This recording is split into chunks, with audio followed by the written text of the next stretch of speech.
Shalom Bapak Ibu Saudara, selamat hari Minggu.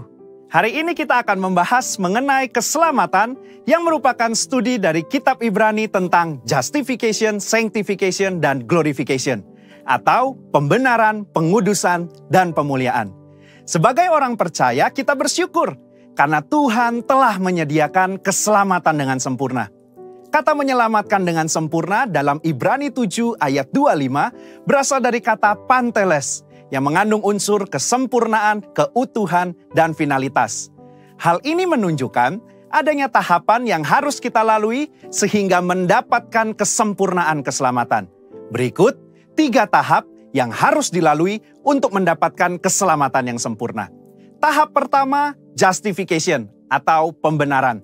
Ini merupakan tindakan yudisial Tuhan, di mana Dia beranugerah dan menyatakan bahwa semua tuntutan hukum yang berkaitan dengan orang berdosa telah Ia penuhi. Pada tahap ini, kita telah diselamatkan dari hukuman dan kutuk dosa.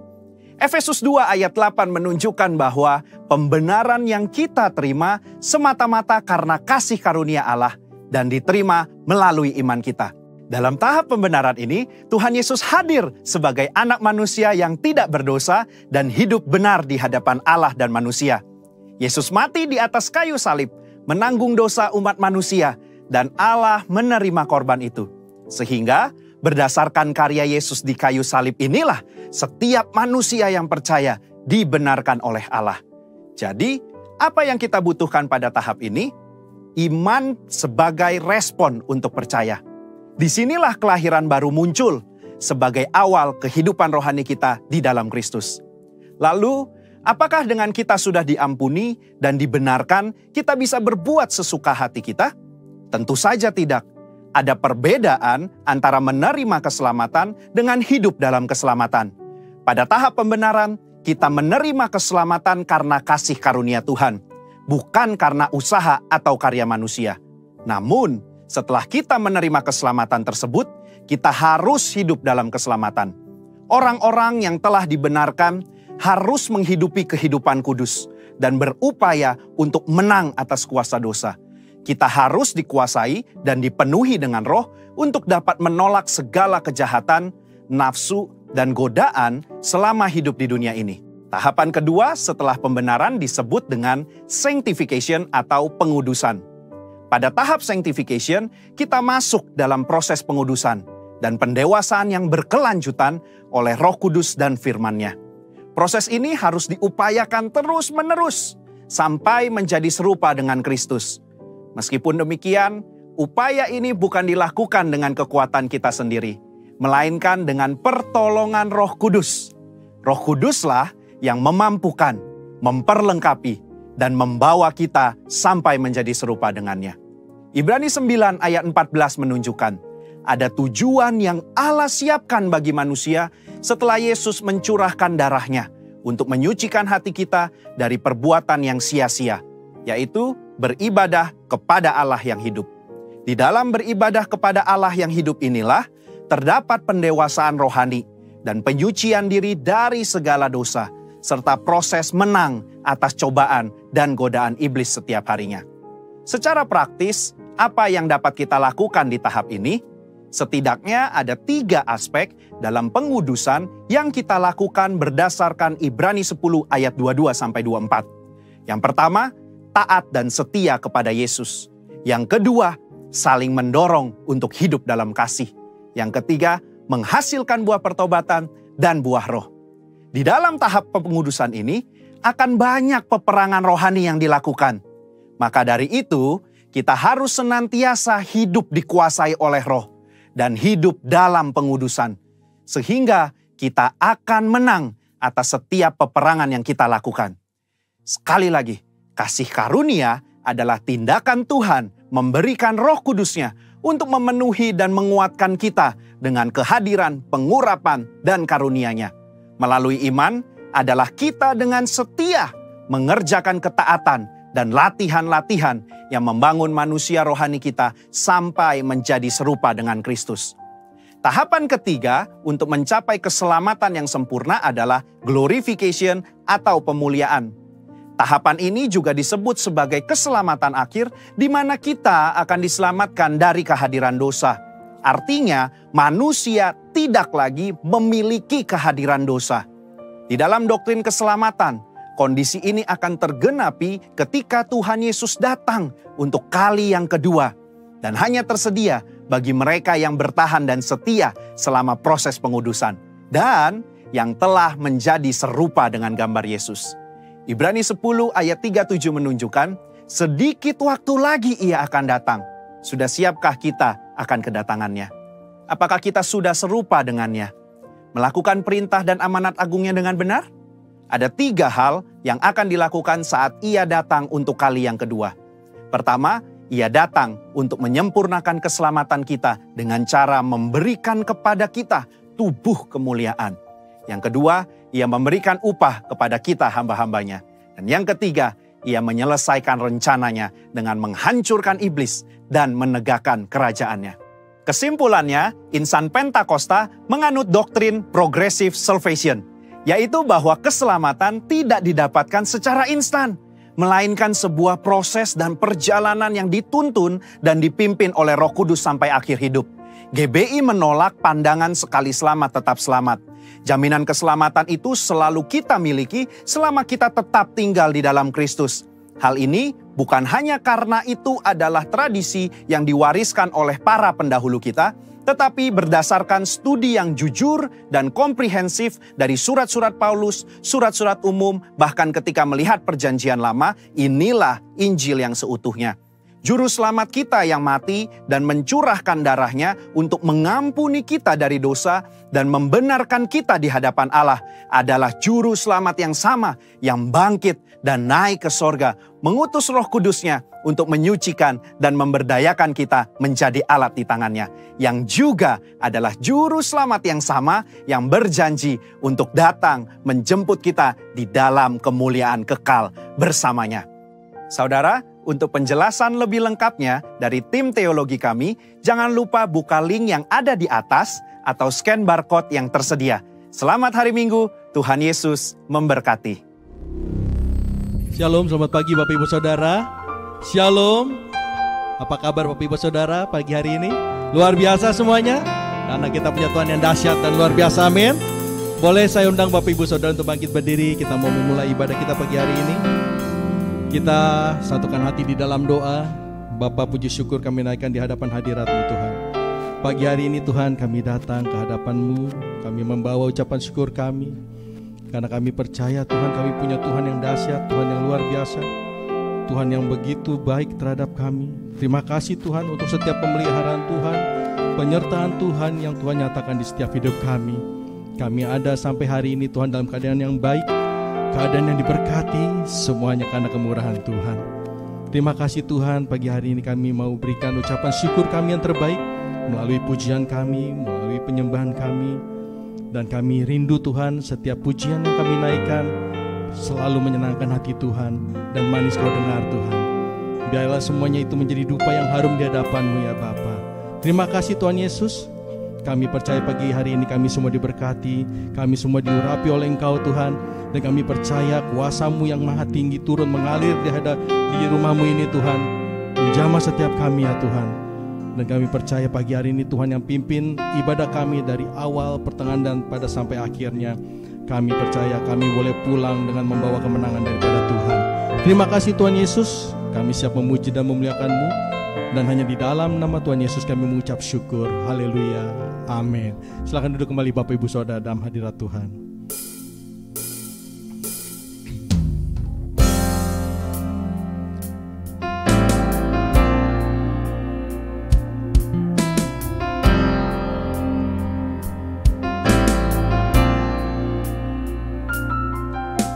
Kau pencipta hidupku, melihara jiwaku. Kau layak terima segala pujian, ku naikkan syukurku. Kau pemilik hidupku. Dalam kasih setiamu, Yesusku, Kau layak terima segala pujian, ku naikkan sembahku. Segala pujian dan syukur bagimu, Allah yang mulia, kuduslah namamu. Kaulah yang awal dan akhir dari segalanya. Yesus, Kaulah pujian bagiku.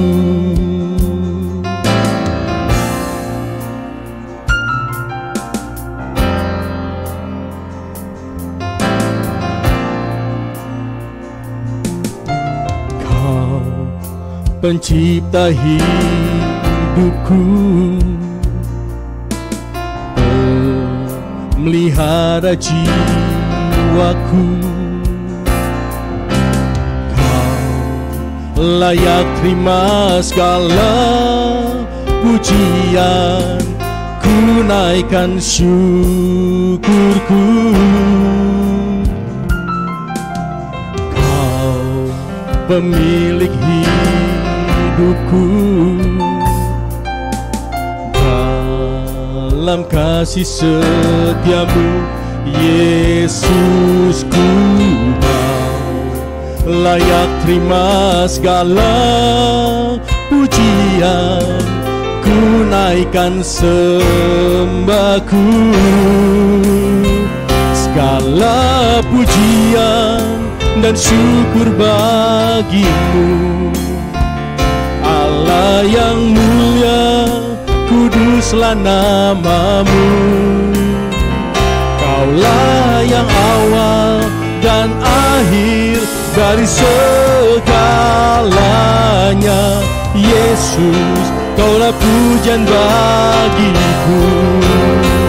Segala pujian dan syukur bagimu, Allah yang mulia, kuduslah namamu. Kaulah yang awal dan akhir dari segalanya. Yesus, Kaulah pujian bagiku.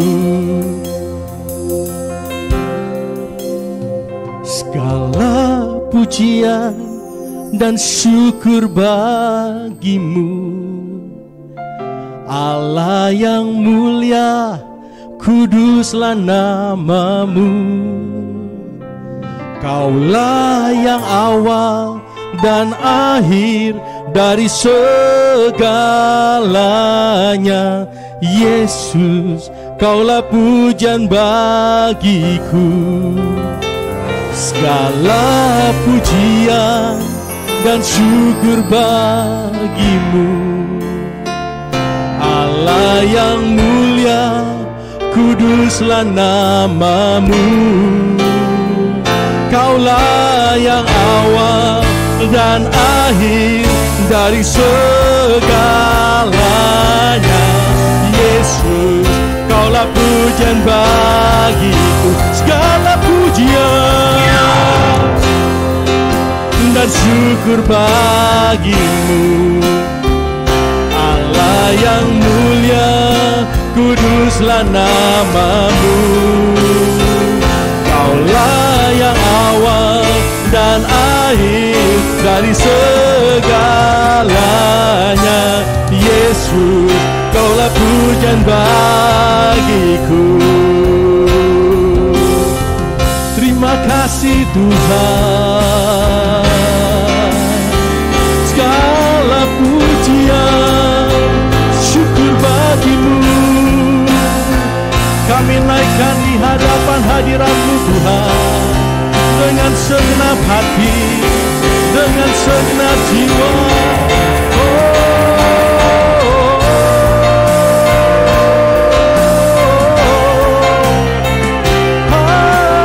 Haleluya.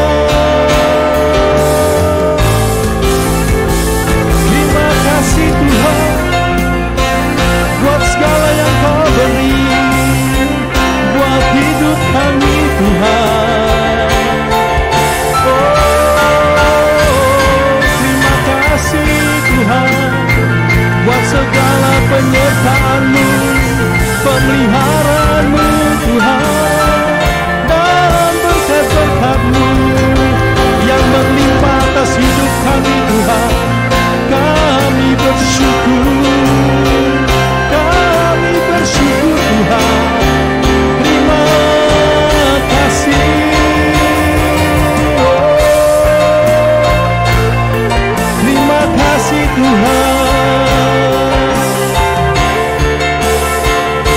Kami bawa pujian kami pagi hari ini Tuhan. Kami bawa yang terbaik. Segala pujian yang kami bawa ini dari hati kami Tuhan. Hanya untuk kemuliaan nama Tuhan. Kami datang untuk meninggikan nama-Mu Tuhan, memuliakan-Mu, mengagungkan Kau Tuhan lebih dari segalanya Tuhan. Orang mata karara-bara-bara-bara-bara. Saya undang Bapak Ibu Saudara bangkit berdiri. Kira mata karara-bara-bara-bara-bara. Oh haleluya Tuhan. Engkau yang layak terima pagi hari ini Tuhan. Engkau layak terima Tuhan setiap pujian.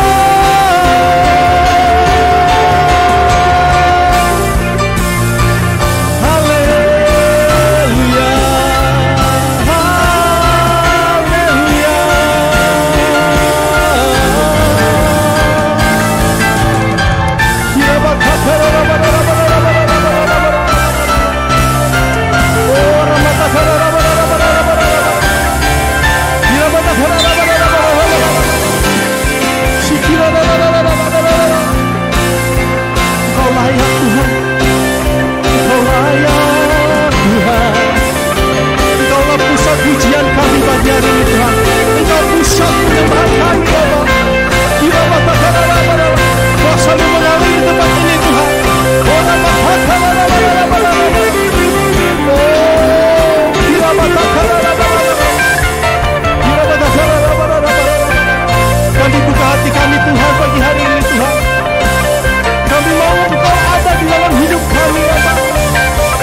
Oh, reba kata-kata bersyukur Bapa. Haleluya, haleluya, haleluya, haleluya, haleluya.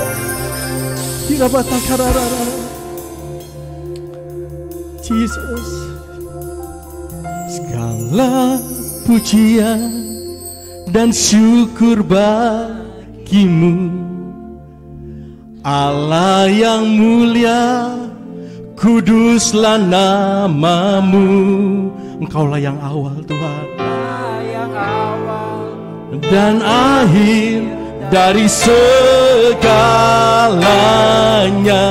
Yesus, Kaulah pujian bagiku. Segala pujian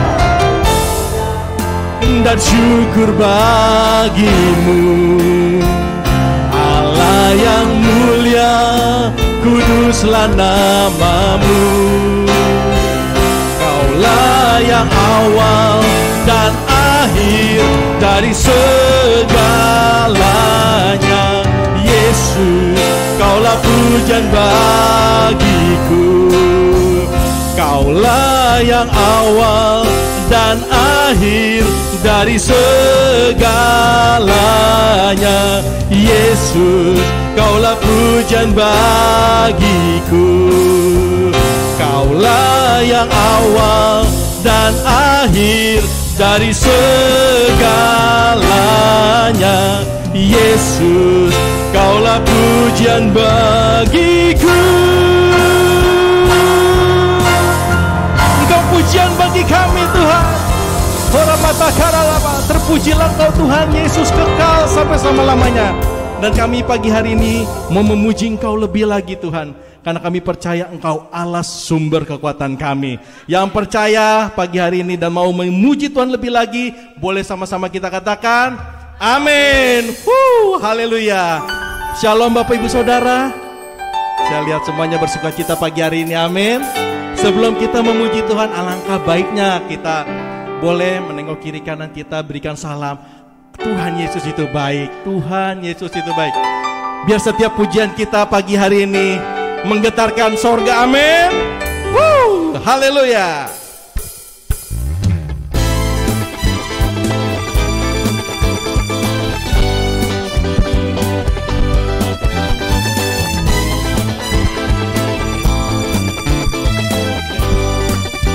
Mari sama-sama Ibu Bapak Saudara. Hanya Kau milikku di surga, tiada yang ku ingini di bumi, hanya Kau. Amin. tak kuandalkan kekuatanku, namun yang pasti kan tetap selamanya Allah sumber kuatku, Allah sumber kuatku, Allah sumber kuatku dan bagianku selamanya, selamanya. Hey!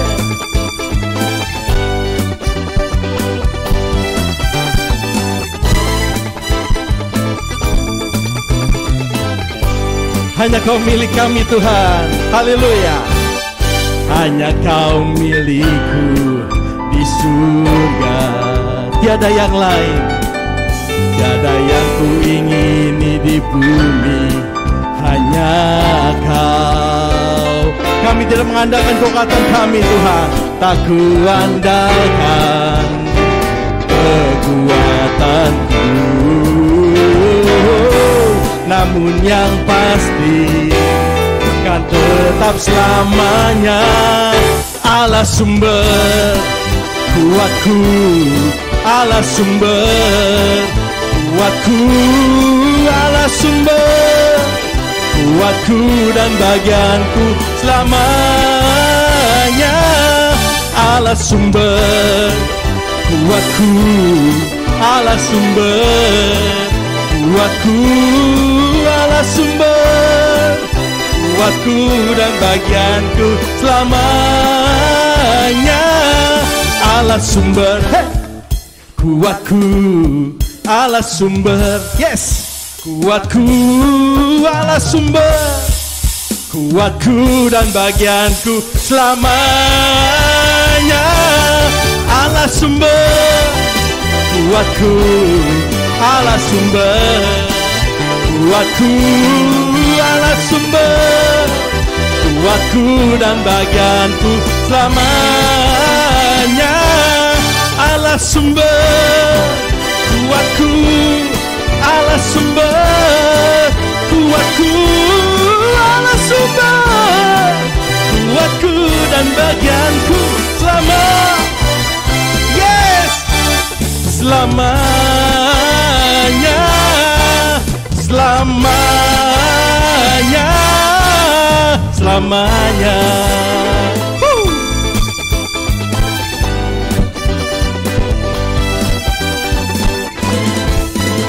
Haleluya.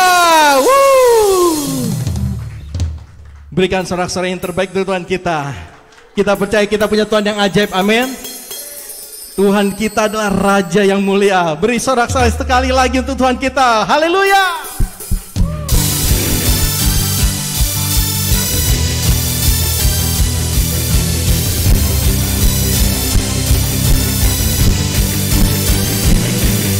Tak terbayang kebesaran-Mu dan tak terbanding kekuatan-Mu Tuhan.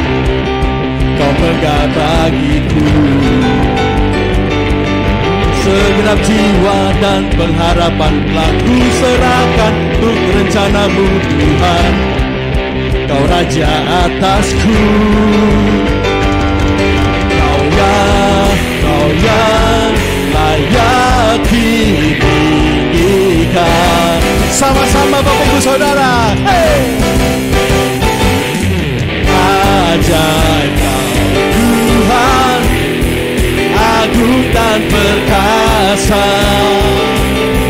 Kau sumber kemenanganku, layak berkuasa, memerintah selamanya.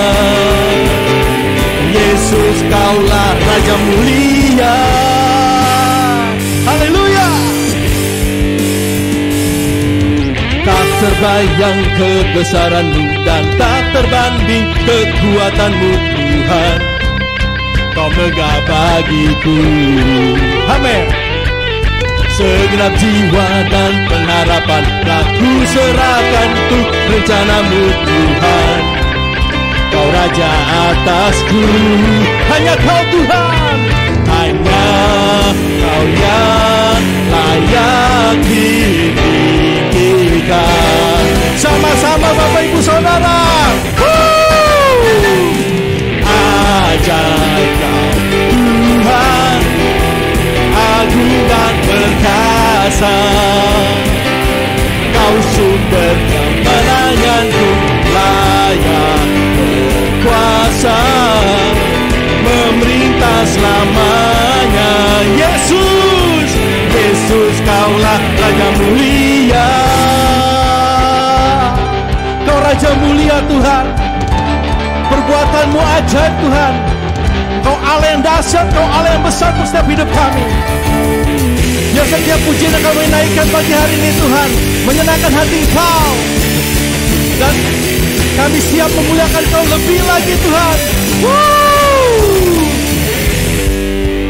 Kau Tuhan, agung dan perkasa. Kau sumber kemenanganku, layak berkuasa, memerintah selamanya. Yesus, Yesus Kaulah Raja mulia. Ajaib Kau Tuhan, agung dan perkasa. Kau sumber kemenangan kami. Amin. Layak berkuasa, memerintah selamanya. Yesus, Yesus Kaulah Raja mulia. Raja mulia. Haleluya, haleluya, haleluya. Oh, saya nggak nyangka loh pagi hari ini dahsyat pujiannya. Berikan sorak-sorai kita yang terbaik untuk Tuhan kita. Haleluya. Silakan duduk kembali Bapak Ibu Saudara dalam hadirat Tuhan.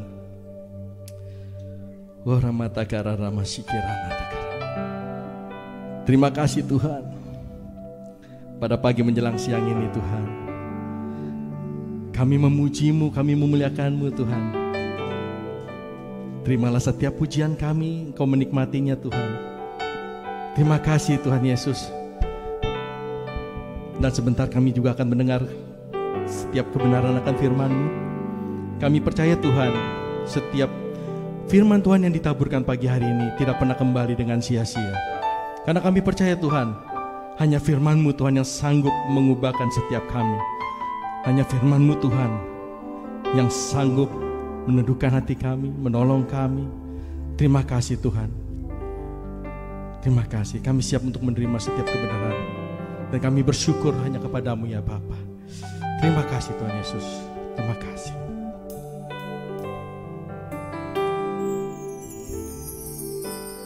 Banyak yang Kau perbuat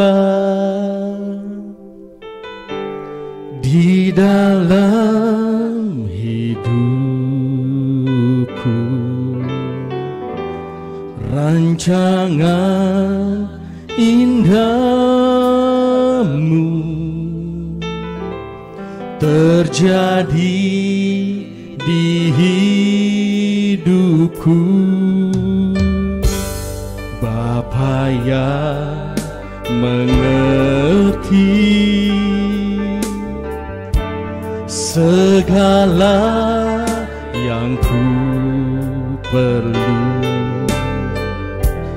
kasih-Mu sempurna nyata dalam hidupku. Ku bersyukur Bapa, ku bersyukur Tuhan, buat kasih setia-Mu di dalam hidupku. Ku bersyukur,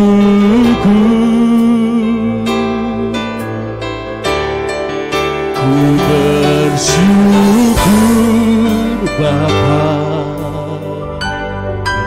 ku bersyukur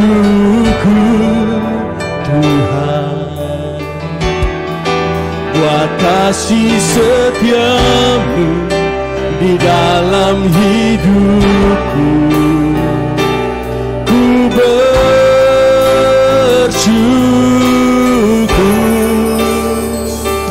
Tuhan.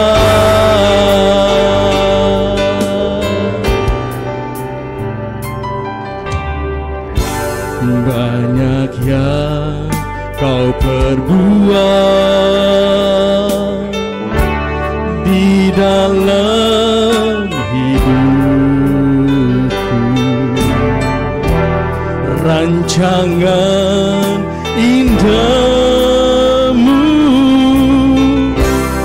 terjadi di hidupku. Bapa yang mengerti segala yang ku perlu, kasih-Mu sempurna nyata dalam hidupku. Ku bersyukur Bapa, ku bersyukur Tuhan, buat kasih setia-Mu di dalam hidupku. Ku bersyukur, ku bersyukur, syukur Bapa, ku bersyukur Tuhan, buat kasih setia-Mu di dalam hidupku. Ku bersyukur,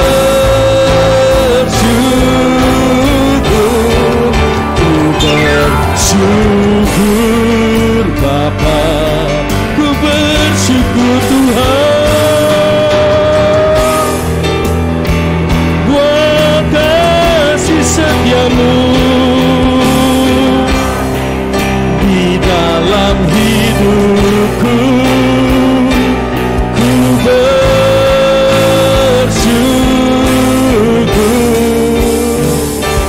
Tuhan. Sebenarnya Bapak Ibu Saudara bangkit berdiri. Pagi hari ini Tuhan, kami hanya mau bersyukur Tuhan. Terima kasih Tuhan, terima kasih. Terimalah setiap ucapan terima kasih ini Tuhan. Kan hanya ini Tuhan yang hanya bisa kami katakan. Terima kasih Tuhan, untuk kemurahan Tuhan, untuk kebaikan-Mu Tuhan, penyertaan-Mu. Dan kami percaya pagi hari ini Tuhan, waktu kami ngangkat tangan kami bersyukur. Yang sakit Tuhan pasti berikan kesembuhan, yang berbeban berat pasti Tuhan berikan penghiburan dan jalan keluar yang terbaik. Kami percaya itu Tuhan. Waktu kami bersyukur Tuhan, Roh-Mu bekerja di tempat ini ya Bapak.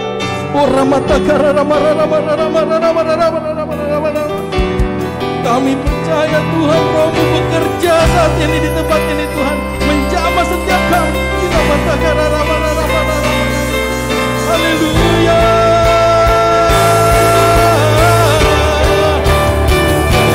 Syukur Bapa,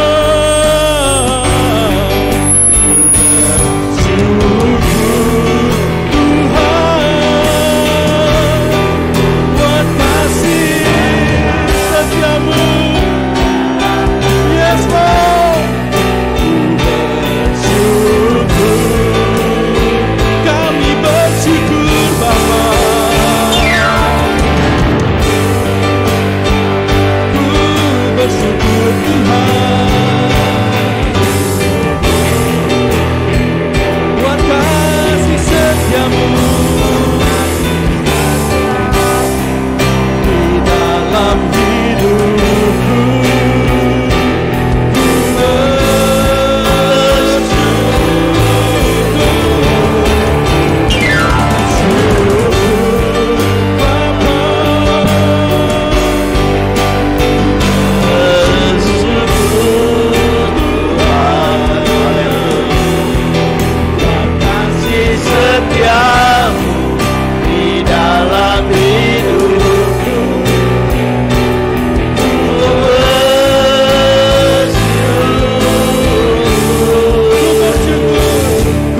melihat dunia ke depan, sepertinya tidak ada alasan untuk kami bersyukur Tuhan.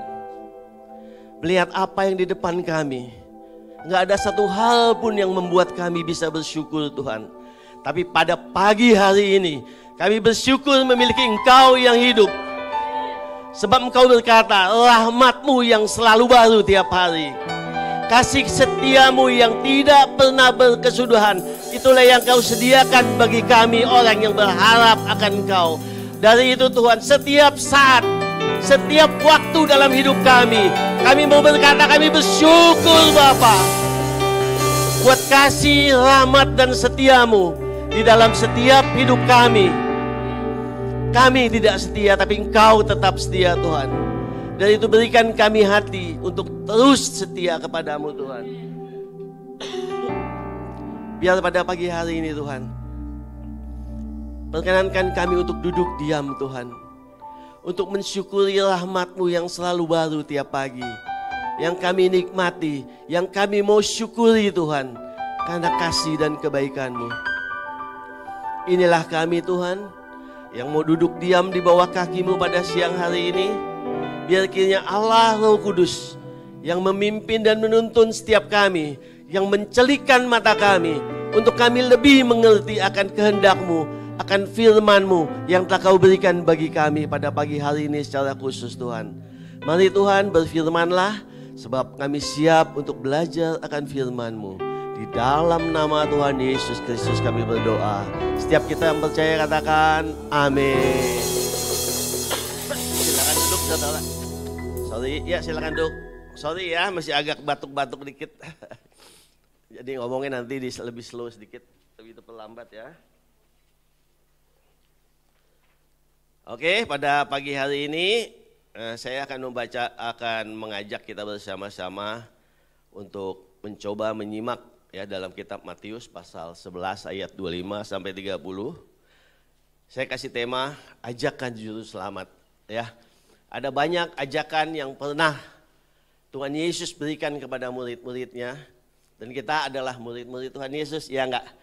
Ya, mungkin kita sudah, waktu pertama kali waktu SMA ajakan itu sudah kita terima. Kadang-kadang mungkin kita bisa lupa atau ajakan itu sudah melemah gitu kan. Nah, mari pada siang hari ini, siang ya, kita yuk sama-sama yuk kita belajar lagi, kita sharing firman Tuhan yang kita ambil dalam Matius pasal yang ke-11 ya. Nanti multimedia bantu, saya nggak kasih itunya. Ayatnya sekitar di perjanjian baru aja kok. Matius 11 ayat 25 sampai 30.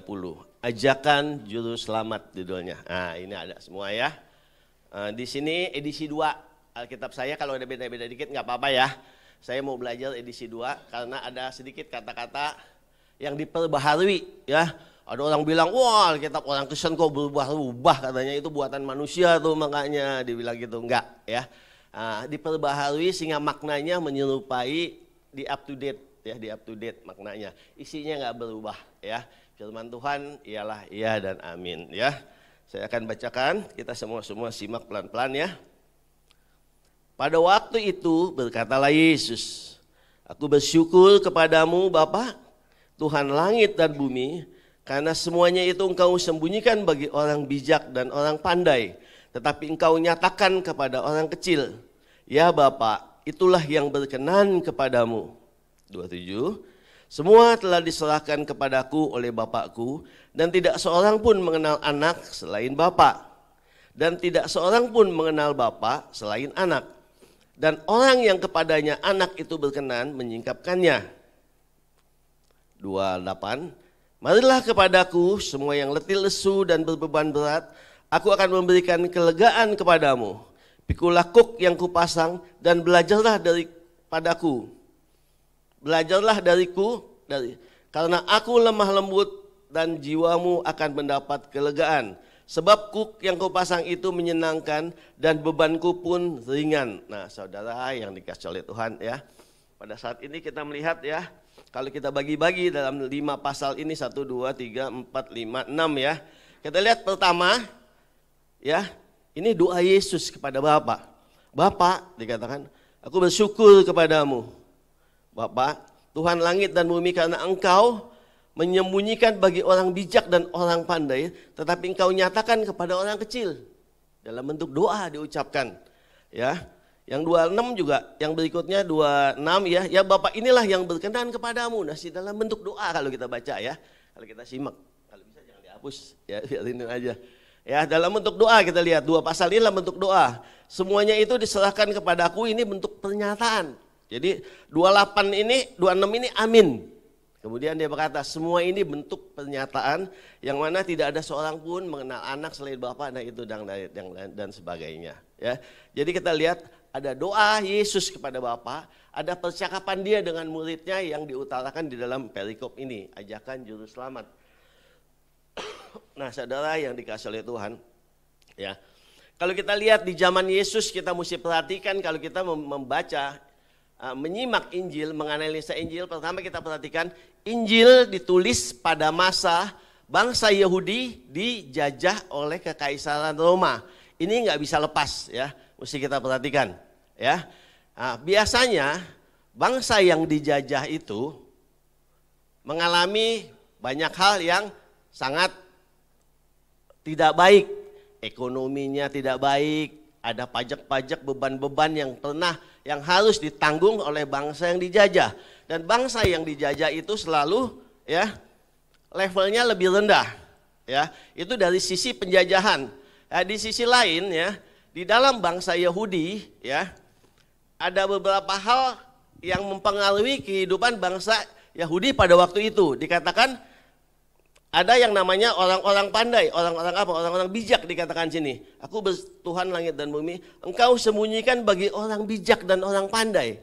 Ya, ada yang mengatakan orang bijak di sana dikuasai oleh siapa? Orang Farisi, ahli Taurat. Ya, kalau kita baca tentang perjalanan Yesus, pernah nggak kita temukan itu? Ya, tokoh ini dominan sekali. Ya, mempengaruhi kehidupan pelayanan Tuhan Yesus secara khusus. Siapa yang banyak menghalangi Tuhan Yesus dalam pelayanannya kalau kita lihat? Dominan mereka orang Farisi, ahli Taurat, merasa mereka yang paling benar, Tuhan Yesus itu salah. Ajaran baru apa itu? Bikin begini, bikin gitu, bikin mujizat pada hari Sabat, gitu kan? Nah, di sinilah Yesus membenahi. Poin inilah yang diperhatikan, yang dikatakan untuk mereka itu, katanya Tuhan bilang, mereka akan ditutup, ya, engkau sembunyikan, disembunyikan. Hal-hal yang rahasia, ada firman Tuhan yang tersembunyi bagi mereka tersebut. Ya. Dan selanjutnya yang luar biasa sekali, ya. Tetapi engkau menyatakan kepada orang kecil. Ya. Kalau kita melihat ayat-ayat yang lain, orang kecil itu diidentikan dengan rakyat jelata, ya. Dengan orang miskin, ya. Karena dijajah pasti banyak yang ekonominya minim. Ya enggak? Kita pernah dijajah oleh Belanda selama ya kita nggak ngalamin, tapi kalau kita baca buku sejarah kan mana ada yang ekonominya bagus. Kalau kita baca di komik paling Demang-Demang itu yang dekat-dekat dengan pemerintahan Belanda, mereka menjilat Belanda, ekonomi mereka bagus. Tapi rakyat jelata itu susah.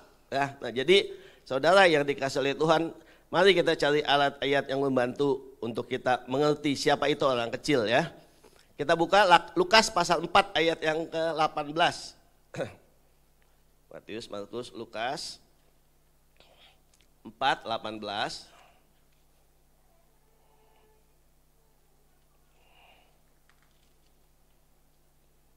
Ketemu? Saya baca. Itu ada ya. Di sini aja deh, jadi sama-sama ya, enggak. Roh Tuhan ada padaku, oleh sebab itu Ia telah mengurapi aku untuk menyampaikan kabar baik kepada orang-orang yang miskin. Ia telah mengutus aku, ya, orang kecil, orang miskin. Mengapa? Kepada mereka dibukakan. Kita jelas, mereka itu selalu dekat dengan Tuhan. Dan kepada mereka lah untuk menyampaikan kabar baik kepada orang-orang miskin. Kabar baik selalu diberitakan, selalu disampaikan kepada orang-orang miskin. Apakah orang kaya nggak berhak menerima firman Tuhan? Enggak, nanti dulu. Ya, bukan itu tujuannya. Tapi orang miskin itu selalu dekat dengan Tuhan Yesus. Ya, orang yang di bawah selalu bersama-sama dengan Tuhan Yesus. Ada ayat yang lain juga mengatakan, Matius pasal 5 ayat 3 dikatakan apa? Berbahagialah orang yang miskin di hadapan Allah, sebab merekalah yang mempunyai kerajaan surga. Siapa yang punya kerajaan surga? Mereka yang dekat dengan Allah, mereka yang belajar firman, mereka yang mengerti kehendak Allah, sehingga merekalah yang akan nanti beroleh kerajaan surga. Jadi jelas ya, Bapak Ibu, saudara yang dikasihi Tuhan, mengapa Tuhan Yesus katakan, firman Tuhan katakan yang kita baca, kepada orang yang mengatakan cerdik, pandai, semuanya saya tahu. Ya, mungkin pada waktu saya baca Matius 11:25, 30, aduh ini mah udah sering banget dari sekolah minggu saya dengar ceritanya nih. Udah tahu dah mau kemana larinya gitu ya. Kita nggak akan dapat apa-apa. Ya pasti nggak dapat apa-apa. Tapi pada waktu kita rendahkan hati kita, ya Tuhan, saya sering 10-20 kali saya dapat ayat ini. Tapi pesan baru apa Tuhan yang mau Engkau berikan buat saya? Saya percaya kita akan dapatkan suatu pesan yang baru. Entah itu satu kata yang menggelitik hati kita sampai kita pulang, sampai kita besok terus kita ingat-ingat lagi. Sehingga Tuhan memberikan sesuatu yang baru bagi kita. Saya sering dapatkan itu. Ya, ayat sering, ya semakin kita sering baca Alkitab, semakin sering ada perulangan yang kita dapatkan dari hamba-hamba Tuhan yang bicara pasti kan. Nah, tapi perulangan itu apa yang kita dapatkan? Pesan baru apa yang kita dapatkan? Disitulah Tuhan Roh Kudus akan memimpin kita. Jadi jelas ya, saudara yang dikasihi Tuhan. Jadi perhatikan, ya, di mana hati kita taruh. Apa kita merasa hebat, sudah pandai, sudah luar biasa? Apa kita merasa aku ini kecil Tuhan? Ya, aku ini nggak punya apa-apa. Aku miskin secara rohani. Aku haus dan lapar akan firman Tuhan. Orang miskin kan nggak punya apa-apa. Selalu ada perasaan haus dan lapar, ingin mencari, ingin mendapatkannya. Ya, yang Tuhan inginkan agar kita merasa seperti orang yang nggak punya apa-apa tentang firman Tuhan. Pada waktu firman Tuhan diajarkan, aku haus Tuhan. Aku ingin firman Tuhan itu aku pelajari dengan sungguh-sungguh. Sehingga sesuatu yang baru dapat aku peroleh. Dan yang inilah yang dikatakan dalam firman Tuhan, dibukakan. Rahasia itu tidak ditutup. Nah saudara, jadi sederhana sekali ya pada pagi hari ini. Kalau kita mau dapat rahasia firman Tuhan. Ya, gak usah doa puasa dulu lah. Doa puasa itu penting. Tapi hati yang lapar dan haus deh. Hati yang miskin, gak punya apa-apa tentang firman Tuhan. Saya pernah baca ayat itu Tuhan, tapi kasih saya maknanya lebih dalam lagi. Tuhan akan bukakan bagi kita. Ya, oke, poin itu jelas ya. Jadi mari kita bawa hati kita kepada hati yang lapar dan haus. Pada hati yang kecil, hati yang miskin tentang firman Tuhan. Ya, bukan jiwa yang miskin. Jiwa yang miskin sifatnya dengan tangan terbuka, minta-minta melulu. Tapi hati yang miskin itu hati yang lapar dan haus akan firman Tuhan. Ya, jadi jelas ya. Nah, kita berarti ada contoh, ada orang kaya ya dalam kitab Yohanes ya. Tuhan, apa yang harus aku perbuat supaya aku memperoleh kerajaan surga? Oh, kata Tuhan. Dia katakan, Bapak yang baik, guru yang baik. Ya, Tuhan Yesus sudah mulai bilang, mengapa engkau katakan aku baik? Cuma Bapa yang di surga yang baik. Oke. Apa saja yang sudah kamu lakukan? Aku udah puasa, aku udah bayar perpuluhan. Oh bagus kata Tuhan. Kalau gitu jual hartamu, berikan kepada orang miskin dan ikutlah aku. Apa responnya? Pergilah anak muda itu dengan sedih hati, sebab hartanya banyak. Ya. Sekali lagi, Tuhan Yesus bukan membenci orang yang kaya. Ya. Abraham kaya enggak? Wah, sampai satu kota aja nggak cukup buat mengembalakan domba-dombanya sehingga bagi tanah sama Lot. Lot, you milih dulu deh daripada bujang kita pada berantem katanya. Ya, mereka bagi karena tanahnya nggak cukup buat domba-dombanya makan. Mereka kaya ya. Ya banyak tokoh-tokoh yang berharap sama Tuhan itu kaya-kaya semua. Jadi Tuhan nggak menyukai, bukan berarti membenci orang yang kaya ya, tapi Tuhan mau orang yang mengutamakan Tuhan lebih daripada hartanya atau kekayaan. Ya, ada firman Tuhan yang ekstrim ya kalau kita baca. Barang siapa yang mengasihi, yang tidak membenci ibunya, bapaknya, saudaranya, laki-laki atau perempuan, dia nggak layak masuk kerajaan surga. Waduh, kalau gitu gimana nih? Apakah kita mesti membenci mereka satu sama lain? Bukan. Artinya kalau kita tidak mengasihi Allah lebih daripada mengasihi mereka, kita tuh nggak layak. Jadi nomor satu dalam hidup kita orang percaya, yang Allah inginkan adalah kita mengasihi dia lebih daripada yang lain. Apakah kita harus membenci orang tua kita, saudara kita? Tidak. Kita harus mengasihi mereka. Ya, jadi jelas ya. Nah, mari kita maju ke poin berikutnya.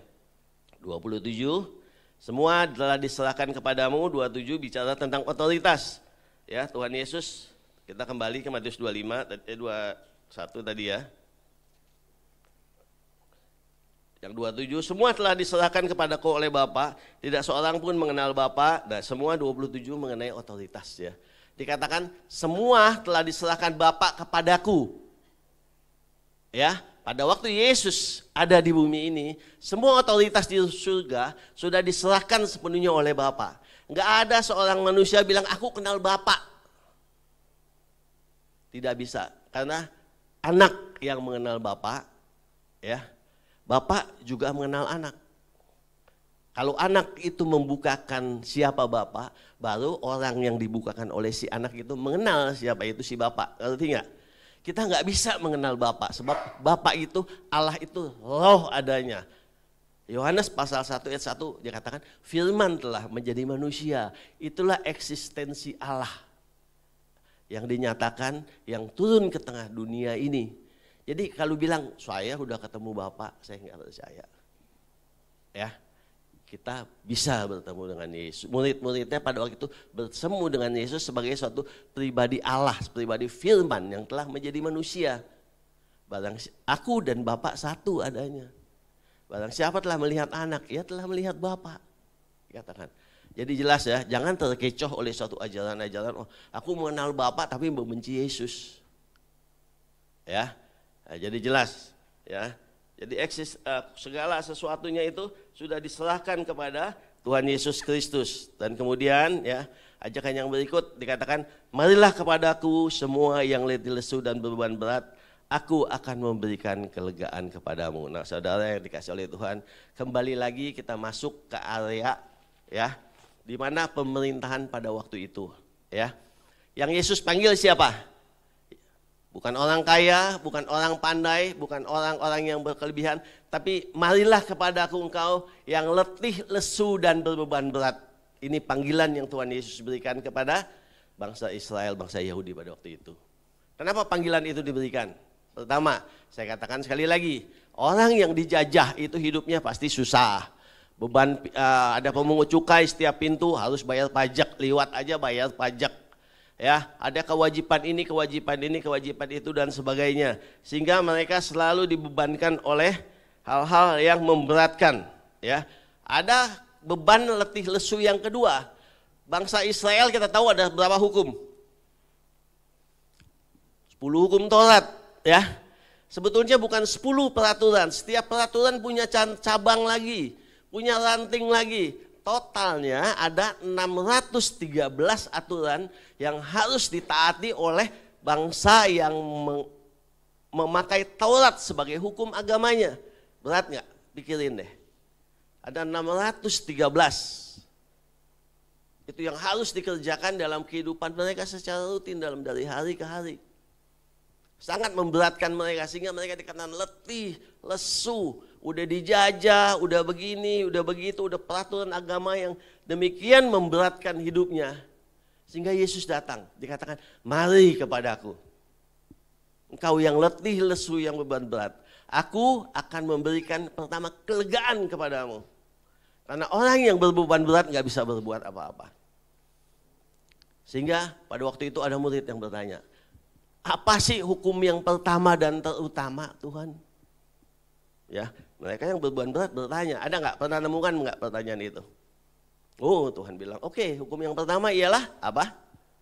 Kasihilah Tuhan Allahmu dengan segenap hatimu, dengan segenap kekuatanmu, dengan segenap akal budimu, dengan segenap kasih Tuhan Allahmu. Yang kedua, kasihilah sesamamu seperti dirimu sendiri. Disederhanakan nggak? Ya, 2 itu lakukan. Kamu sudah melakukan hukum yang terutama dan yang pertama.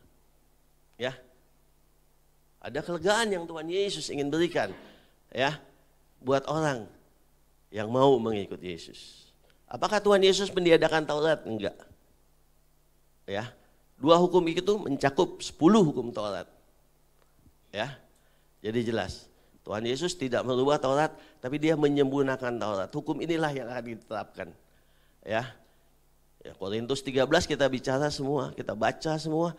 Kalau tanpa kasih, semuanya sia-sia. Ya, tanpa kasih, seperti gong yang dipukul cuma nyaring bunyinya, nggak ada manfaatnya. Ya, jadi Tuhan ingin ajarkan ini kepada kita. Jadi panggilannya jelas. Panggilan Tuhan Yesus, marilah kepada aku, jelas buat kita semua. Ya, pada waktu kita letih, lesu dan beban berat, kita nggak akan bisa lakukan apa-apa. Disinilah Tuhan Yesus akan memberikan kita kelegaan. Ya, jadi mari Bapak Ibu siap untuk menerima kelegaan daripada Tuhan Yesus. Ya, ya, kita lihat kelegaan apa yang akan kita peroleh ya. Pertama, kalau kita baca di dalam Perjanjian Lama, hukum itu ditaruh di mana? Waktu Musa turun dari Gunung Sinai, dia bawa apa? 2 loh batu. Ya, inilah hukum yang diberikan kepada bangsa Israel. Ya, di dalam Perjanjian Lama, hukum itu ditaruh di loh batu, dihafal, diingatkan, dan rakyat berjanji. Ini, ya Tuhan, saya akan taat, saya akan setia. Pernah baca nggak kurang lebih isinya begitu? Ya, tapi di dalam Perjanjian Baru, Tuhan berfirman, ya, firman itu kutaruh di dalam akal budimu, di dalam mulutmu, di dalam bibirmu. Itulah yang Tuhan berikan. Adanya di mana itu? Di dalam. Ya, jadi jelas. Saya kita buka ayatnya dalam Ibrani pasal 8 ayat yang ke-10. Ibrani 8 ayat yang 10.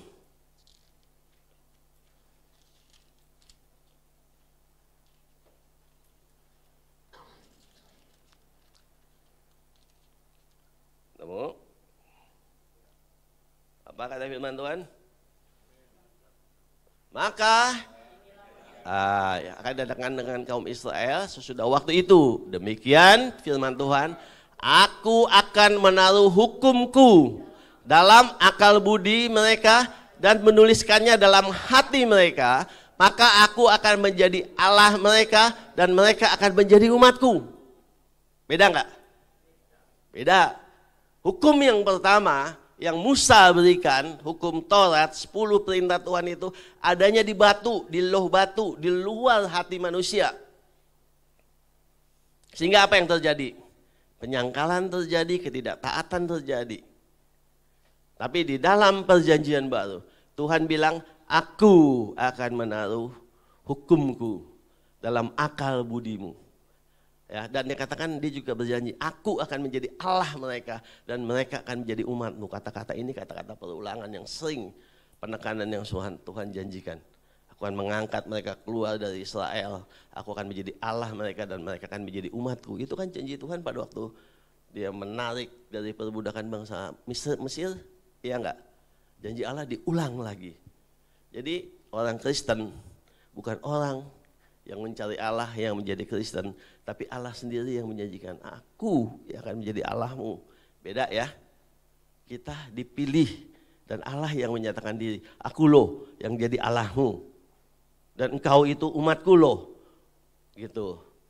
Jadi Allah pilih kita ini udah kepunyaan dia. Ya, kalau kita masuk ke dia kayak partai, boleh pindah. Wah, ini merah kalah kayak ini, gue pindah ke biru dah, menang gitu kan. Bisa aja begitu ya. Tapi kalau Tuhan nggak bisa, aku akan menjadi Allahmu dan kau akan menjadi umatku.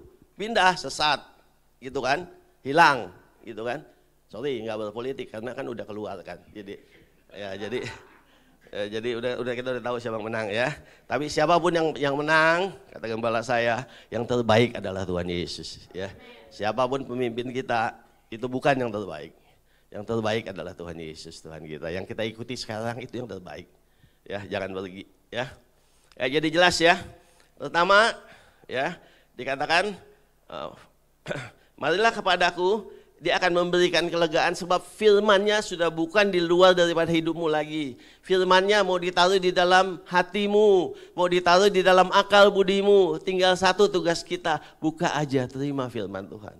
Pada waktu firman Tuhan ada di dalam hidup kita, maka kelegaan akan kita peroleh. Saya percaya sekali, ya. Pada waktu hidupmu dikuasai oleh firman, kelegaan akan kita peroleh, ya. Pada waktu hatimu tidak ada firman, kalian gak akan dapat kelegaan. Itu saya pernah alami. Ke gereja, ketua pemuda, saya gak taruh firman di hati saya. Mau tidur harus minum sanak. Nah, diketawain sama Andi itu. Ya. Besok cerita sekolah minggu, malam minggu masih kebut-kebutan di jalanan. Ya. Sebab firman itu ada di luar, ada di loh batu. Maaf, bukan menghina, nggak menghargai 10 firman Tuhan, itu luar biasa. Karena Mazmur 119 yang begitu panjang, itu menceritakan bagaimana indahnya Taurat. Ya, Mazmur 19 kalau baca, baru lama banget kan ya. Nah, itu indahnya Taurat sebetulnya. Kalau kita mengerti makna daripada Taurat, ya. Nah, jadi mari jangan taruh firman Tuhan itu di luar daripada kehidupan kita, tapi taruh firman Tuhan itu di dalam hati dan hidup kita, ya. Kemudian dikatakan, marilah kepadaku, aku akan memberikan damai. Ya, ini damai penting. Kalau nggak damai nyerungsek terus hidup susah deh pasti, ya. Kita lihat pasal 4, Yohanes pasal 14 ayat 27, ya. Yohanes 14 27.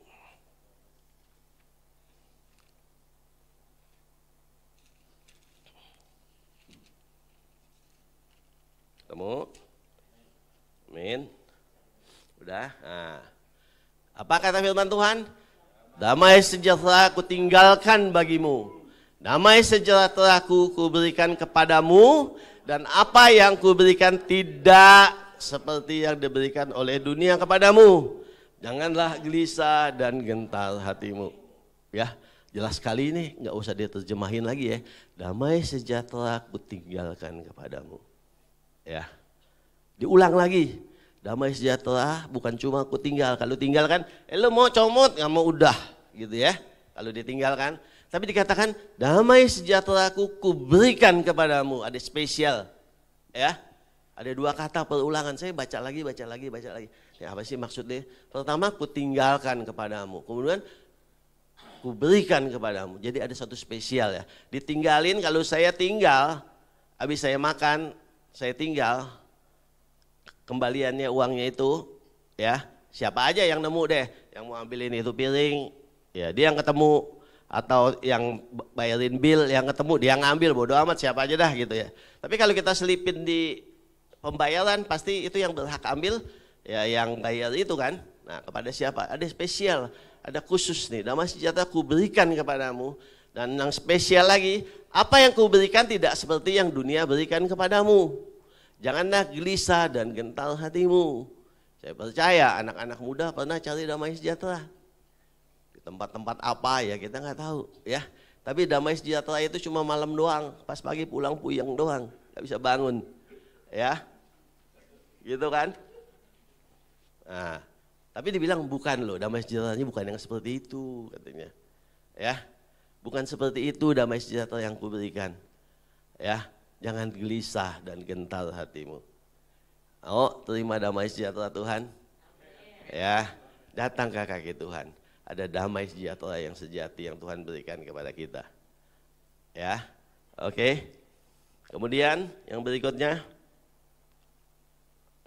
marilah kepadaku untuk memperoleh kecukupan. Dialah sumber kecukupan kita. Ya. Cukup loh, bukan lebih, relatif loh. Ada yang menurut ukuran Tuhan cukup, orang yang bilang kurang gitu ya. Tapi kecukupan yang dari Tuhan pasti cukup ya. Kalau kita menyadari bahwa inilah yang Tuhan berikan buat kita. Mazmur 23 ayat 1 sampai 6, yang 1 sampai 3 kita namakan Tuhan yang memberikan kita kecukupan. Coba ya 1 sampai 3 dulu. Tuhan adalah gembalaku, takkan kekurangan aku. Ia sambung. Nah, ia membaringkan aku di padang yang berumput hijau. Ia membimbing ke aku ke air yang tenang. Ia menyegarkan jiwaku. Ia menuntun aku di jalan yang benar oleh karena namanya. Jadi 3 ini dibagi, Mazmur 23 dibagi 6 ya. 1 sampai 3 ya. Ada satu masa yang sangat menyenangkan yang terjadi. Daud ya, Daud, jangan melihat Daud dari sisi seorang raja ya. Daud itu pernah dikejar-kejar ya, bukan cuma sama RT. Kalau sama RT mah ngaburnya gampang, RT punya pasukan berapa sih? Kalau sama Kapolsek ya paling juga pasukannya 40 orang gitu ya. Yang udak-udak Daud siapa? Raja lo, Raja Saul, dibawa seluruh pasukan dan orang-orang pilihannya untuk ngejar dia, untuk bunuh dia. Tapi dia bisa mengeluarkan kata-kata seperti ini, luar biasa enggak? Kalau kita baca, Daud dikejar, lari ke sana, lari ke sini, sampai masuk ke kandang musuh, ke kerajaan musuh, sampai berlaku seperti orang gila. Ya, dia ludahnya dikejenggotin segala macam, ya. Sehingga rajanya dia ditangkap, dibawa sama anak buahnya ke raja, bilang, kau kurangan orang gila kah di negeriku ini? Sehingga kau bawa dia, udah lepasin, ini orang gila apa nih? Daud terlepas. Kita lihat ada handprint Tuhan di situ. Ada tanda-tanda penyertaan Tuhan di dalam diri Daud. Dan dia dapat menuliskan ini ya. Mazmur 23 ayat 1, 2, dan 3 betapa luar biasanya. Ya, pada waktu Tuhan memanggil Daud, pada waktu kita merasa Tuhan berkata marilah kepadaku, hal ini juga pasti akan terjadi bagi hidup kita. Coba merenung beberapa saat ke belakang. Betapa banyak tanda-tanda tangan Tuhan yang menyertai hidup kita. Renungin deh coba. Ya, waktu kita masih kecil, nggak usah kecil-kecil sekali lah, lupa mungkin ya. Waktu SMP kita kayak apa, masih pakai celana buntung gitu ya, ke sekolah apa, udah mulai SMP, naik motor, masih motor trail gitu ya, masih pakai apa, ya segala macem, ya, kebut-kebutan segala macem, jatuh dari naik motor atau segala macem, ya. Coba sampai kita saat ini ada handprint Tuhan. Ya, ada penyertaan tangan Tuhan di dalam hidup kita, sehingga pada waktu ini kok ada di sini ya saya. Ada di sini untungnya di tempat yang betul, ya enggak? Betul enggak ada di sini? Siapa yang merasa ada di sini salah? Gue salah nih ada di gereja. Enggak ada ya. Kita sadar bahwa syukur Tuhan, saya di tempat yang benar di hadapan. Ya, kami bersyukur Tuhan, saya enggak ada di tempat-tempat yang lain gitu. Ya, ada tanda-tanda penyertaan Tuhan dalam hidup kita. Itu dalam pergaulan, dalam kehidupan kita, dalam usaha kita, dalam kerja kita. Renungkan berapa banyak penyertaan tangan-tangan Tuhan yang nggak bisa kita bilang nggak, itu hebatnya gua, itu gagahnya gua, karena gua pintar nyari duit, gua pintar ngomong. No, itu karena ada tanda penyertaan Tuhan dalam hidup kita. Itu baru bisa terjadi. Ya, saya percaya ya, berkat akan melimpah bagi umat jemaat di tempat ini. Ya, kalau kita menyadari ya akan tangan Tuhan terus berkarya dalam setiap hidup kita. Tinggal kita ikuti alurnya Tuhan. Jangan mandek ya, jangan diam. Ikut gerakannya Tuhan. Ya, ada satu gerakan yang baru. Yang enggak sama lagi seperti gerakan tahun 70-an. KKL di Senayan gini ini terjadi segala macam. Akan ada satu gerakan yang baru. Satu gerakan di kelompok-kelompok kecil ini akan timbul nanti.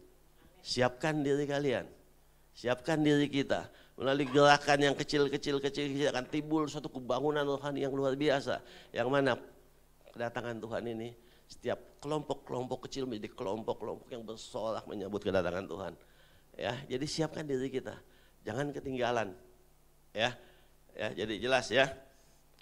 Poin ketiga yang 4, 5, 6. Tuhan juga memberikan apa? Ada perlindungan Tuhan. Di samping memperoleh kecukupan 1, 2, 3, ada perlindungan. Ya, sekalipun aku berjalan dalam lembah kekelaman, aku tidak takut bahaya, sebab Engkau besertaku. Gadamu dan tongkatmu itulah yang menghibur aku. Engkau menyediakan hidangan bagiku di hadapan lawanku. Engkau mengurapi kepalaku dengan minyak, pialaku penuh melimpah. Kebajikan dan kemurahan belaka akan mengikuti aku seumur hidupku, dan aku akan diam dalam rumah Tuhan sepanjang masa. Ya, ada masa.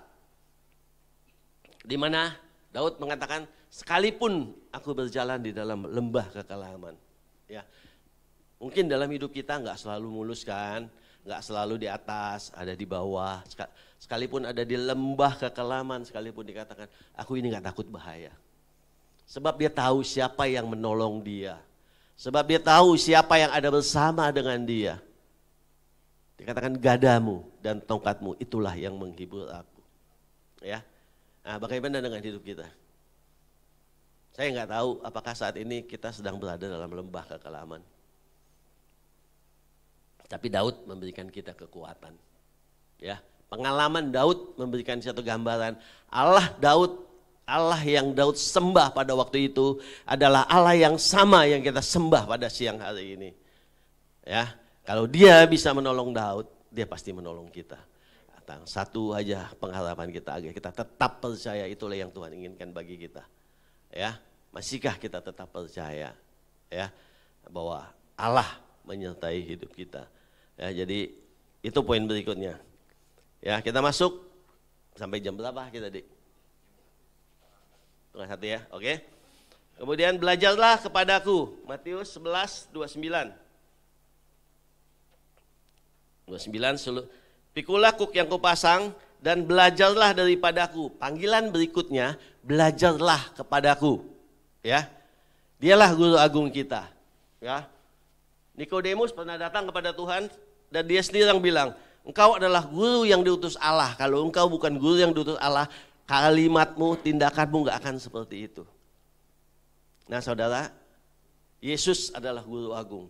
Ada satu tokoh ya, dia ex-teroris, tukang bunuh-bunuhin orang Kristen di masa itu. Tahu siapa namanya? Saulus ya, Paulus.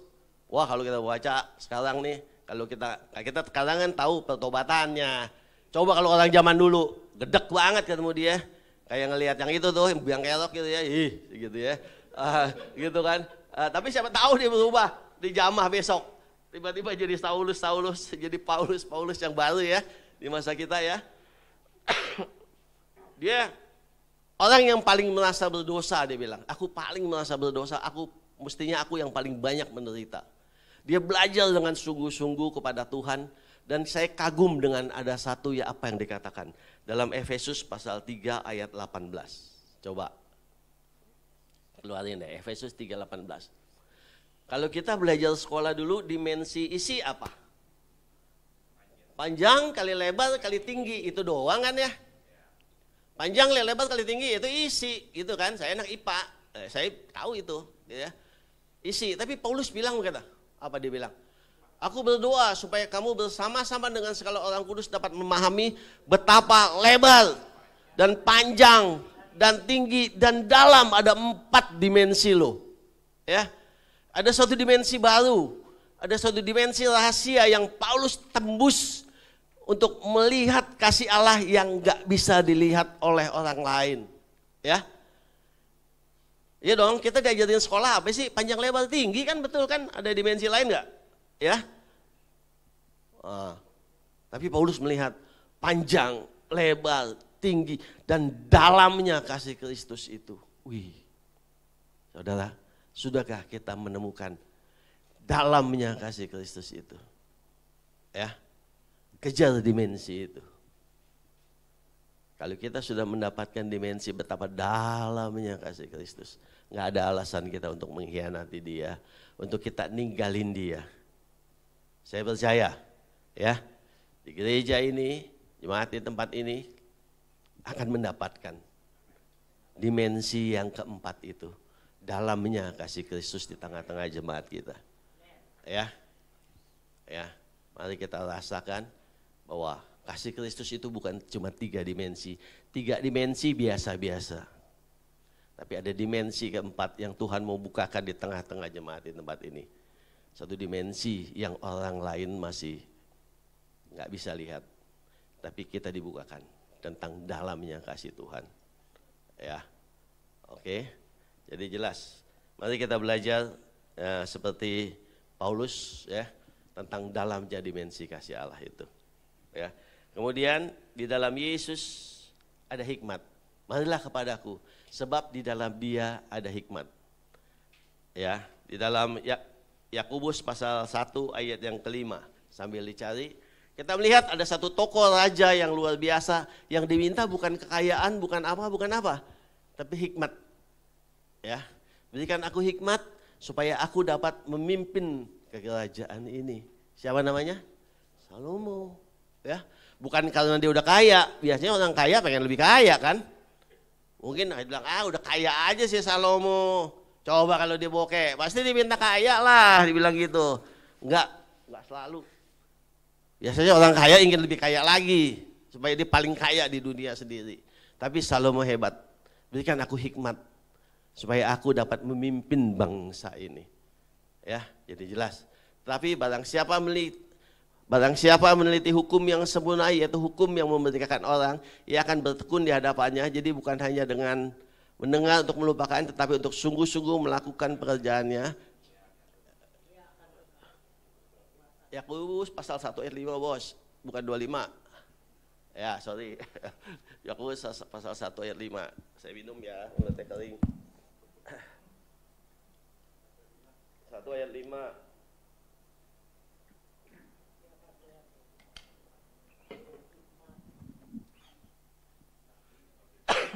Tapi apabila di antara kamu ada yang kekurangan hikmat, hendaklah ia meminta kepada Allah, yang memberinya kepada semua orang dengan tidak, maka hal itu akan diberikan kepadanya. Minta kepada Allah. Ya, jika kita merasa kekurangan hikmat, udah cukup, nggak usah. Sombong namanya kalau udah cukup Tuhan, nggak usah gitu ya. Kita perlu hikmat Tuhan. Salomo aja minta hikmat, gitu ya. Kita kurang hikmat, kita minta hikmat sama Tuhan, hendaklah ia minta kepada Allah yang memberikan kepada dengan murah hati, dengan tidak membangkit-bangkit, maka hal itu akan diberikan kepada. Minta hikmat, Bapak Ibu, untuk mengambil keputusan, ya, untuk berbisnis, untuk apa, minta hikmat sama Tuhan, ya, untuk saat ini nggak gampang untuk bisnis, ambil keputusan, minta hikmat sama Tuhan. Berdoa, apa yang mesti kita kerjakan, untuk join, untuk apa, minta hikmat sama Tuhan, ya. Join gampang memulainya, tinggal ke notaris bikin PT.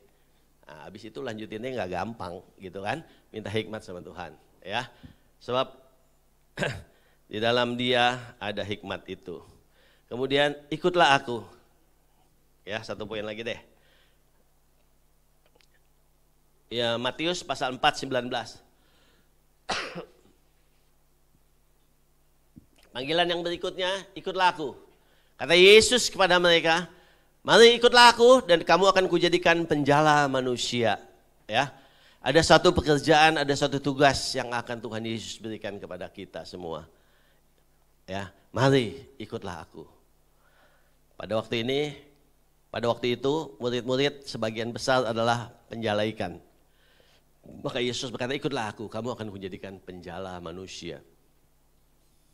Saat inilah firman Tuhan katakan padi sudah mulai menguning, tapi pengerja sedikit. Sudah waktunya kita ambil bagian, ya, untuk masuk ke ladang Tuhan, untuk dijadikan penjala manusia. Karena waktunya sudah dekat dan dia akan datang. Saya percaya masa-masa ini adalah masa-masa gereja yang terakhir. Generasi muda ini adalah generasi terakhir. Ya, nggak ada generasi baru lagi. Ya, makanya perlu kekudusan, perlu keseriusan untuk berjalan di dalam kebenaran firman Tuhan. Ya, kita lihat tanda-tanda. Ya, siapa yang sangka perang Israel dengan Hamas bisa masuk, Hizbollah, Houthi ikut-ikutan. Mesir yang ada perjanjian damai loh, nggak ada janji serang menyerang ya. Mesir tiba-tiba cabut perjanjiannya, ya, menyerang. Karena firman Tuhan bilang nanti Israel jangan dibilang menang loh kalau kita baca firman. Dia akan dikepung kalah, akan terdesak di lembah Armageddon namanya. Ya, pada waktu terdesak dan nggak bisa berbuat apa-apa, disitulah Tuhan datang. Ya, lihat tanda-tanda udah semakin dekat. Saya nggak bilang kapan, saya nggak bilang hari, tanggal, bulan. Tanda-tanda sudah menyatakan udah semakin dekat, gitu ya. Kemarin-kemarin Ukraina sama itu mah jauh banget sama Israel, nggak ada urusan lah, gitu ya. Bikin dekat. Ya. Nah, jadi coba kita pikirkan. Jangan maksudnya terlalu konsentrasi berpikir di situ. Tanda-tanda itu diperhatikan. Ya. Jadi sudah waktunya kita untuk lebih serius dengan Tuhan, ya, untuk masuk kepada rencana dan kehendaknya. Ya, bagi yang bekerja, bekerja dengan baik, bekerja dengan sungguh-sungguh, cari nafkah, bekerja dengan sungguh-sungguh, jangan seperti aliran yang dulu tuh. Tuhan Yesus mau datang, yuk jualin seluruh hartanya, kita kumpul aja berdoa. Tuhan Yesus nggak datang, barang bandanya udah habis gitu kan. Akhirnya susah gitu kan.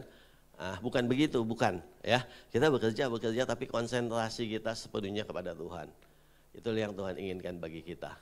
Ya, jadi jelas ya, ikutlah aku. Ada suatu pekerjaan khusus spesial yang Tuhan berikan kepada kita untuk menjala manusia, memenangkan jiwa. Ya, kemudian tinggallah di dalam aku, karena di luar Yesus kita nggak bisa berbuat apa-apa. Ya, tinggallah di dalam aku, sebab ialah jalan kebenaran dan hidup. Di luar Yesus nggak ada jalan. Ya, ajakan yang terakhir, tinggallah di dalam aku. Mari kita tetap tinggal di dalam Dia, sebab Dialah jalan untuk kita menuju kepada Bapa. Hanya Dia, ya, yang mengenal Bapa, hanya Bapa yang mengenal Dia. Kita nggak bisa mengenal. Ya, kita mengenal Bapa karena Yesus yang mengajarkan kita panggil Dia Bapa. Ya Abah, ya Bapa. Oke? Nah, kita cukupkan firman Tuhan sampai di sini. Mari kita tundukkan kepala.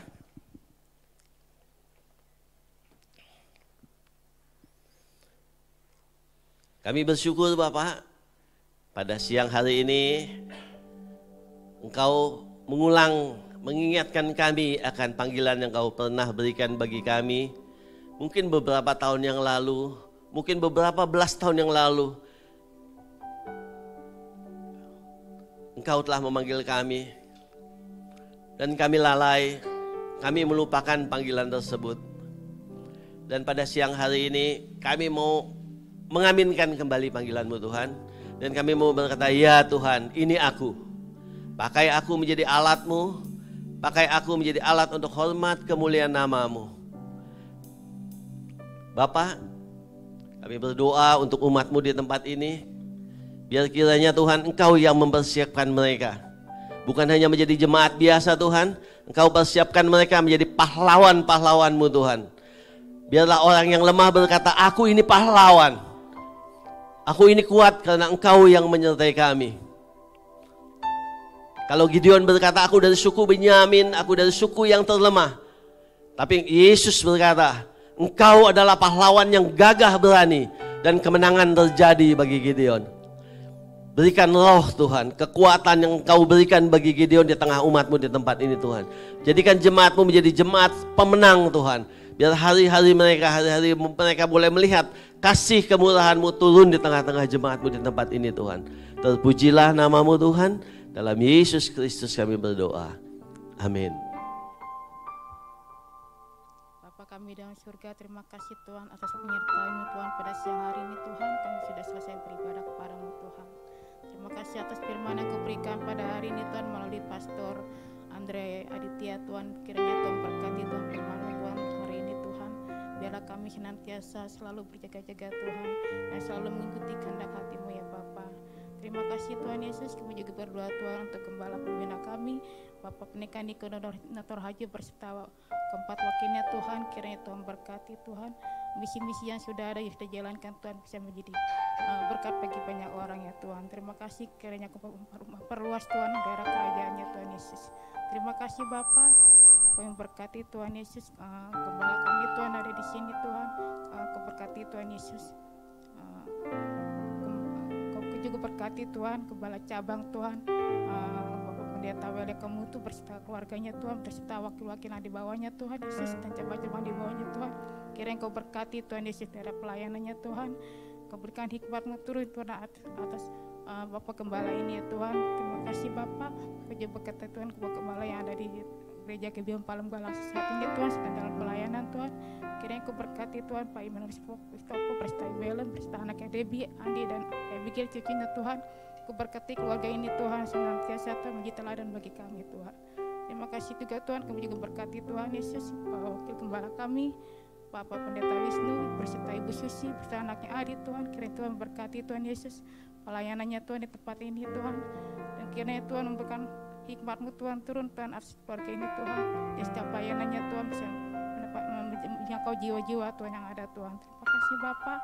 Kami juga berdoa Tuhan untuk Indonesia Bapak. Kiranya Tuhan memberikan damai sejahtera untuk negara kami Indonesia Tuhan Yesus. Memberkati Tuhan Presiden kami, Presiden dan Wakil Presiden kami Tuhan, Bapak Jokowi Widodo berserta wakilnya Tuhan, Pak Maruf Amin Tuhan berserta anggota kabinet yang ada di bawahnya Tuhan, PR, DPR berserta Kapolri Tuhan. Mereka senantiasa bekerja dengan hatinya Tuhan Yesus.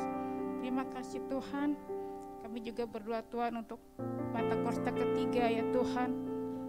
Kiranya Tuhan memberikan Tuhan berkat-Mu Tuhan, sehingga Pentakosta ini terjadi di Indonesia Tuhan, sampai ke bangsa-bangsa Tuhan, dari timur ke barat dan kembali ke Yerusalem Tuhan. Kami juga berdoa Tuhan untuk menara EPT yang ada di Amerika dan Syukur Halon yang ada di Yerusalem ya Tuhan. Melalui menara ini Tuhan, kiranya Tuhan banyak pendonor yang datang Tuhan, dan penuh jiwa terjadi Tuhan, banyak pertobatan yang datang Tuhan Yesus.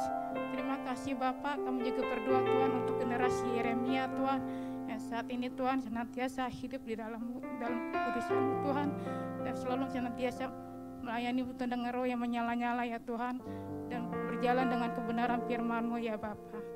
Tuhan Yesus, kami juga berdoa Tuhan untuk jemaat-jemaat yang ada di GBM Palem Galaksi ini Tuhan, yang datang dengan hati berbeban berat, Kau berikan kelegaan ya Tuhan, yang sakit Kau berikan kesembuhan ya Bapa. Kiranya Tuhan memberkati Tuhan jemaat-jemaat kami yang ada Tuhan, yang mengikuti online juga Kau berkati Tuhan Yesus. Terima kasih Bapak. Sebelum kami pulang, kami siap menerima berkat yang daripada-Mu.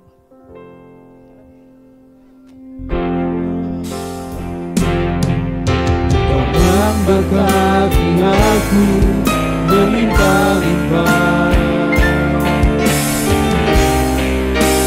dan memperluas daerahku.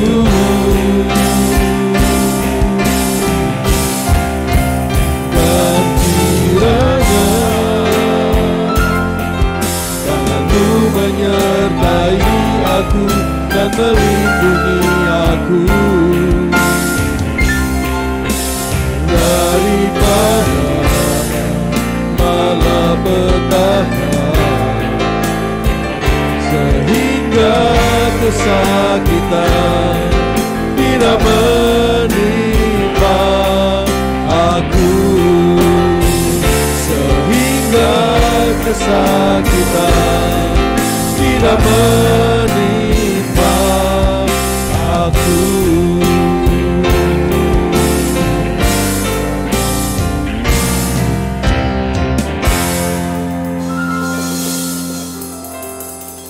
Saudara kasih, Bapa di surga, terima kasih untuk hari ini Tuhan.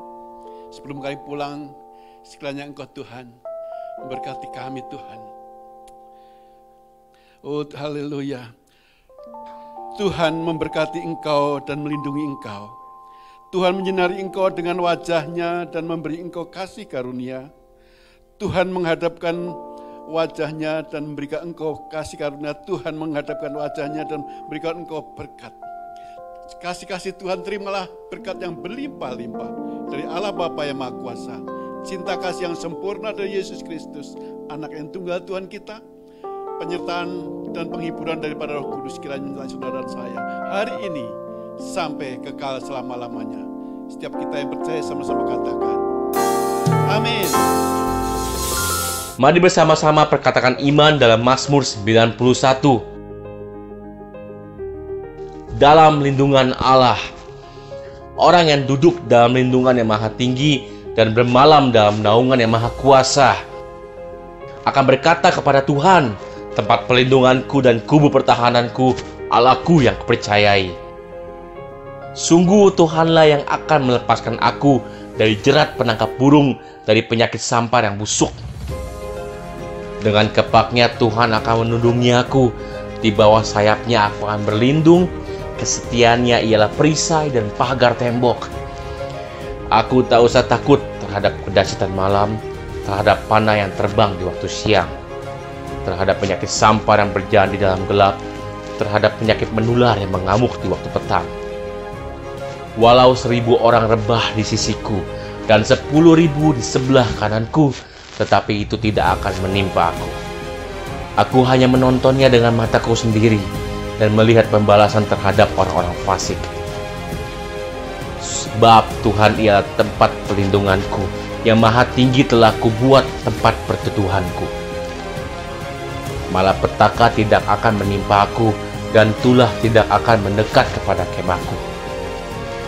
Sebab malaikat-malaikatnya akan diperintahkannya kepadaku untuk menjaga aku di segala jalanku. Mereka akan menatang aku di atas tangannya, supaya kakiku jangan terantuk kepada batu. Singa dan ular tedung akan kulangkahi. Aku akan menginjak anak singa dan ular naga. Sungguh hatiku melekat kepada Tuhan, maka Tuhan akan meluputkan aku. Tuhan akan membentengi aku, sebab aku mengenal namanya. Bila aku berseru kepada Tuhan, Tuhan akan menjawab aku. Tuhan akan menyertai aku dalam kesesakan. Tuhan akan meluputkan aku dan memuliakan aku. Dengan panjang umur akan Tuhan kenyangkan aku, dan akan Tuhan perlihatkan kepadaku keselamatan daripadanya. Amin. Mari saya undang jemaat yang dikasihi Tuhan untuk kita bersama-sama memperkatakan apa yang dimaksud dengan Pentakosta ketiga. Pentakosta ketiga adalah pencurahan Roh Kudus yang dahsyat di zaman ini melebihi yang terjadi di Azusa Street. Pentakosta ketiga akan mengakibatkan penuaian jiwa yang terbesar dan yang terakhir sebelum Tuhan Yesus datang kembali. Pentakosta ketiga akan membangkitkan generasi Yeremia, yaitu anak-anak muda yang dipenuhi Roh Kudus, cinta mati-matian kepada Tuhan Yesus, tidak kompromi terhadap dosa, dan akan bergerak untuk memenangkan jiwa. Pentakosta ketiga lahir di Indonesia dan bergerak ke bangsa-bangsa. Gerakan ini dari timur ke barat dan akan kembali ke Yerusalem. Pentakosta ketiga akan memberikan kuasa untuk menyelesaikan amanat agung, dan setelah itu Tuhan Yesus datang kembali. Amin.